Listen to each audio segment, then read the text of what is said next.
بسم اللہ الرحمن الرحیم۔ شروع اللہ کے نام سے جو بڑا مہربان نہایت رحم والا ہے۔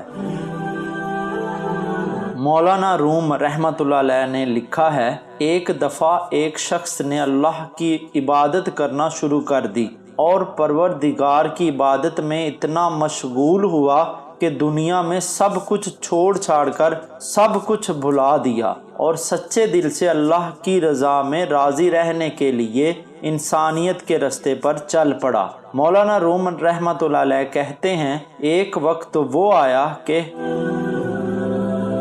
اس کے گھر میں کچھ کھانے کو بھی نہ بچا، اور ہوتے ہوتے وہ وقت بھی آیا کہ گھر باہر سب ختم ہو گیا اور وہ شخص چلتے ہوئے موت کے انتظار میں گلیاں گھومتا۔ اب تو بچا کچھ نہیں تو انتظار ہی کر سکتا ہوں، اللہ سنبھال لے۔ ایک دن بیٹھا ہوا تھا، دیکھا اس کے قریب سے ایک لمبی قطار میں گھوڑے گزرے۔ ان گھوڑوں کی سیٹ سونے اور چاندی سے بنی ہوئی تھی اور ان کے پیٹوں پر سونے کے کپڑے پہنے ہوئے تھے۔ ان گھوڑوں پر جو لوگ بیٹھے تھے وہ کسی شاہی گھرانے سے کم نہ لگتے تھے۔ ان کے سروں پر سونے کی ٹوپیاں تھیں اور ایسے معلوم ہو رہا تھا کوئی بادشاہ جا رہے ہیں۔ اس شخص کے دریافت کرنے پر اسے بتایا گیا کہ یہ 7 گاؤں میں ایک بادشاہ ہے، یہ سب اس کے غلام ہیں اور بادشاہ کے دربار میں جا رہے ہیں۔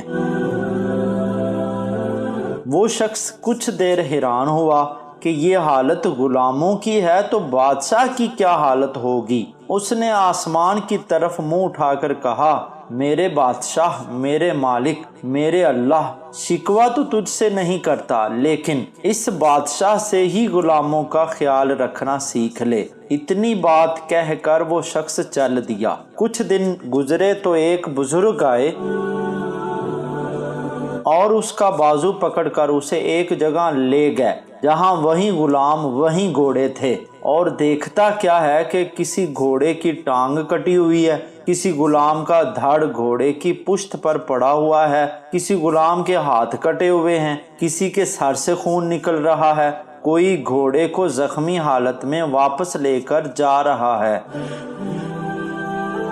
وہ شخص حیران ہوا اور بزرگ سے پوچھا، جناب آپ کون ہیں اور یہ سب کیا ماجرا ہے؟ اس وقت اس بزرگ نے کہا، یہ وہی غلام ہیں جو اس دن سونے میں لپٹے ہوئے تھے اور آج یہ ایک جنگ سے واپس آ رہے ہیں، اس لیے ان کی یہ حالت ہے۔ مجھے خواب میں بس اتنا کہا گیا ہے، اسے کہنا بادشاہوں کے لیے قربانیاں دینا بھی ان غلاموں سے سیکھ لے۔